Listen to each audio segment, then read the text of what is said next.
જય માતાજી મિત્રો, સ્વાગત છે તમારું વ્લોગ ફોરમાં।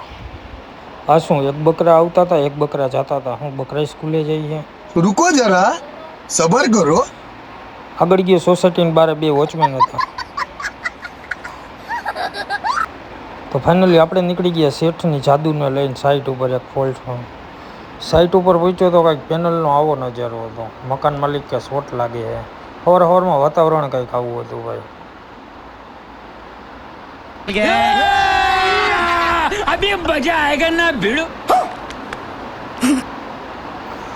ફોલ્ટ સોલ્વ કરીને નીકળો તો એ તો કોથરા જેવી હાલત થઈ ગઈ છે।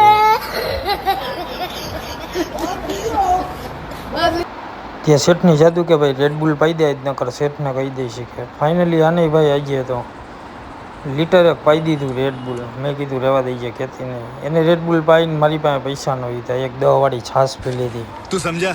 हाँ नहीं तू समझा नहीं। समझ रहे हो? समझ रहे हो आप? समझ रहे हो? ફાઇનલી પછી આને ભાઈ રેડબુલ પાઈને ભાઈ ચડાવી રોડે।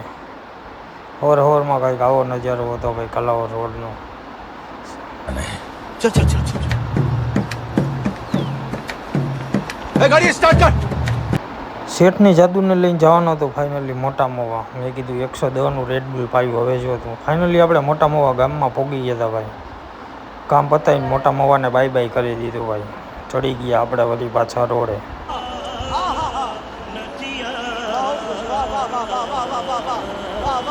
સાઈટ ઉપરથી ઓફિસ આવ્યો તો કંઈક આવો નજારો હતો। ધીમો ધીમો વરસાદ ચાલુ હતો।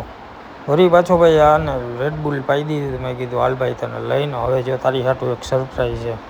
રિટર્નમાં 30 કિલો માલ નાખીને આવતો હતો ભાઈ। રેડબુલના પૈસા વસૂલ તો કરવાના। વળી પછી આને કીધું હાલ હવે તને ફાઇનલી હું એના ઘરે મૂકી જાઉં, તો આનો કંઈક નજારો આવો હતો। समझ रहे हो?